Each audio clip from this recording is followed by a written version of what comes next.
Imagine May 1607. Three tiny ships under the command of Captain Christopher Newport enter the mouth of a river they will name the James, in honor of their king. On board are just over 100 men. These aren't farmers or builders. They are adventurers, soldiers of fortune, and impoverished gentry. They sailed for gold, just as the Spaniards did in Peru. But instead of mountains of gold, they were met by a swampy wilderness swarming with malarial mosquitoes. Jamestown wasn't built to be a city. It was an outpost, a sentry post driven into the flesh of the continent to halt the Spanish advance. From day one, death became their constant companion. Those who didn't die from fever perished from arrows or starvation.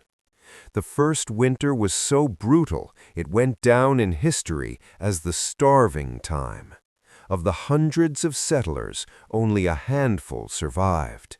The fort was turning into a graveyard, and it seemed the English experiment in America was doomed to fail. Salvation came not from gold mines, but from the soil. In 1609, John Rolfe, the same man who would later marry Pocahontas, brought seeds of sweet Spanish tobacco. In the docks of London, people were willing to pay astronomical prices for this brown gold. Tobacco became America's first real currency. Jamestown suddenly transformed from a military camp into a massive plantation. Every inch of land, even the streets of the fort, was planted with tobacco. By 1620, the settlement had grown to 1,000 people. America began to lure people with its greatest resource, space. In Europe, land belonged to the lords. Here, it belonged to whoever could hold it.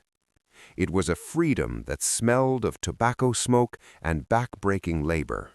Who stood behind this grand migration? It wasn't the state or the army. It was corporations. In 1606, King James I signed charters for the London and Plymouth companies. This was capitalism in its purest and sometimes cruelest form. Shareholders in London invested pounds into ships and provisions, expecting a return in timber, fur, and tobacco. Moving to the New World became a business. Companies sold a dream. The poor were offered passage in exchange for 7 years of literal bondage on the plantations, known as indentured servitude. For many, it was the only escape from the poverty of Old England.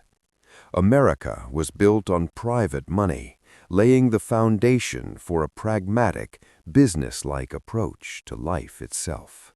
The year 1619 changed the DNA of the future nation forever.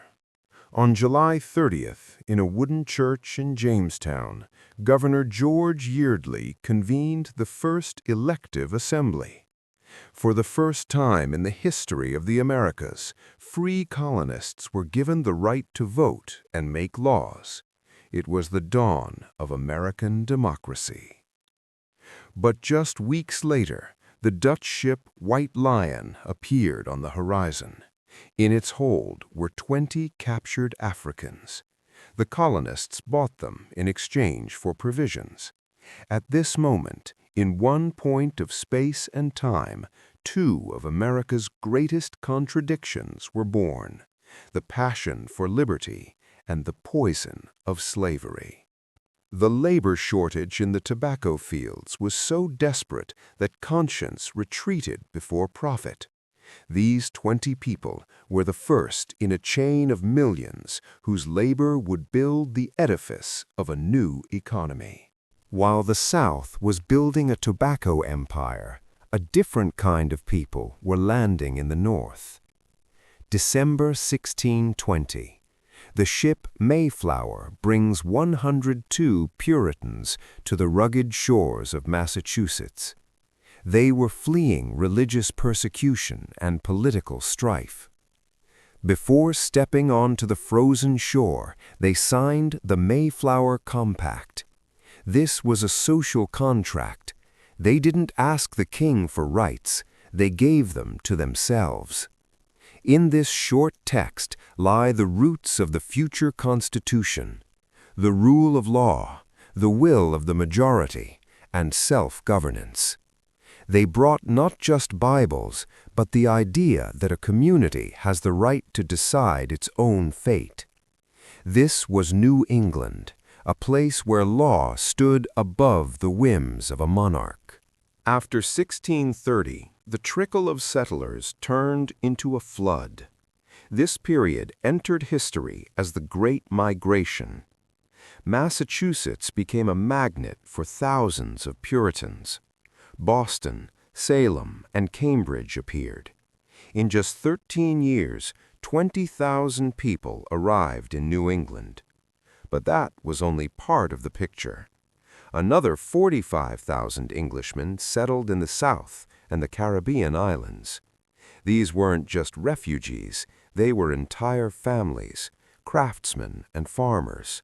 They brought their dialects, their beliefs, and their hunger for property. The continent ceased to be a wild field.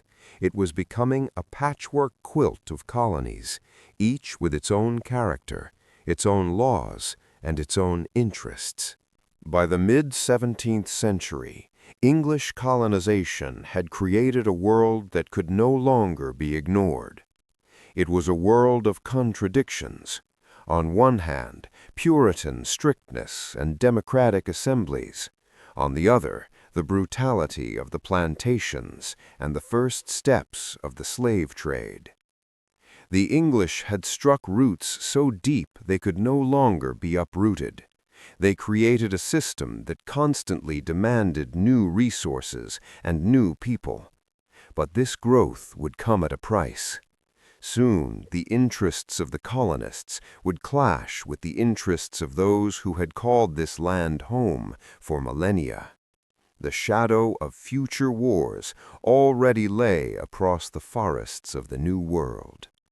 But that is a topic for our next episode.